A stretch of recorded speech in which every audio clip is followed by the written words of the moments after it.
આપણે બધા કહીએ કે ભગવાન હર જગ્યા છે, તો આપણે મંદિરમાં કેમ જઈએ ભગવાનની ભક્તિ કરવા માટે? કારણ એ જે ભગવાન મંદિરમાં મૂર્તિ મૂકી છે ને, એ કોક દાડો હાજર હતા અને એમને પ્રગટ થયેલા ભગવાન.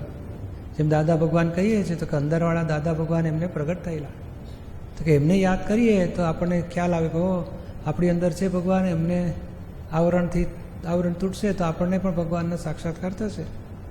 એટલે જ્યાં સુધી એવો અનુભવ નથી થયો ત્યાં સુધી મૂર્તિની ભક્તિ કરવી પડે. મૂર્તિની ભજના કરીએ ને મંદિરમાં જઈને તો આપણને સંસારમાં સુખ, શાંતિ, સંપત્તિ બધું મળે. એટલે માટે કરવું પડે. અને કોક દને તો આ સંસાર તો મોહવાળો બધો, પૈસા ને છોકરીઓ ને ઘરો ને ગાડીઓ, મોહમાં ને મોહમાં આખો દાડો વૃત્તિ જતી રહે. તો આ મંદિર દેખો ને એટલે યાદ આવે, ચાલો ભગવાનના દર્શન કરીએ.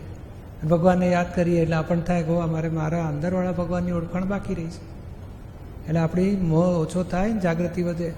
આ મૂર્તિના દર્શન કરો તો સારું. સમજાય ને?